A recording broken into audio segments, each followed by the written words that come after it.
आपने अगर ये शर्ट खरीदी, जितनी जीएसटी उस पर लगती है अदानी जी की भी उसी शर्ट पे लगेगी ना। तो जितना टैक्स आप देते हो उतना अदानी देता है। राहुल गांधी को शायद मैथ्स की क्लास फिर से लेने की जरूरत है, सीरियसली, क्योंकि जीएसटी को लेकर उनके जो स्टेटमेंट्स आ रहे हैं उनमें लॉजिक ढूंढने पर भी नहीं मिलेगा। बताइए परसेंटेज रेट क्या होता है, अब ये भी समझाना पड़ेगा। भारत सरकार कपड़ों पे 5% जीएसटी लगाती है। इसका मतलब ये हुआ कि अगर आप 1000 की शर्ट खरीदेंगे तो आपको 50 रुपये जीएसटी देनी पड़ेगी, और अगर आप 2000 की शर्ट खरीदेंगे तो आपको 100 रुपये जीएसटी देनी पड़ेगी। यही नहीं, 2500 के ऊपर के कपड़ों पे सरकार 18% जीएसटी लेती है। अब या तो राहुल गांधी को देश की गरीबी का सही में अंदाजा नहीं, क्योंकि मुझे नहीं पता यहाँ कौन सा गरीब 2500 से ज़्यादा के कपड़े खरीदता है। और हाँ, यहाँ भी परसेंटेज वाला लॉजिक अप्लाई होता है। मतलब अदानी जी अगर 1 लाख की शर्ट खरीदते हैं तो उन्हें 18% के हिसाब से 18,000 रुपये केवल जीएसटी के रूप में देना पड़ेगा। और राहुल गांधी के डेफिनेशन वाला कोई गरीब व्यक्ति यदि 3000 की शर्ट लेता है तो उसे सिर्फ 540 रुपये जीएसटी देना होगा। यानी जो जितना महंगा खरीद रहा है वो ऑलरेडी उतना ज़्यादा टैक्स दे रहा है, रेट भी और अमाउंट भी।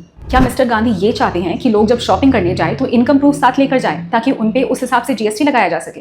मतलब कुछ भी। वहीं दूसरी ओर बाहर देश में जाकर कंप्लेन करते हैं कि भारत का जीएसटी प्रो कंज्यूमर है। We would realign our GST, for example, which today is completely anti-producer and pro-consumer. उन्हें पहले तो खुद डिसाइड करने की जरूरत है कि वो चाहते क्या हैं। इंडिया का जीएसटी सिस्टम ऑलरेडी काफी लॉजिकल तरीके से काम करता है। आदमी के हिसाब से नहीं, प्रोडक्ट की प्राइस के हिसाब से टैक्स लगाया जाता है। इंडिया ऑलरेडी एक प्रोग्रेसिव टैक्स सिस्टम फॉलो करता है। मतलब आप जितना ज्यादा कमाएंगे उतना ज्यादा टैक्स देंगे। इनफैक्ट हाई इनकम अर्नर्स के लिए तो टोटल इफेक्टिव टैक्स कभी कभी बेस टैक्स, सरचार्ज, सेस सब मिलाकर 40% के आसपास पहुंच जाता है।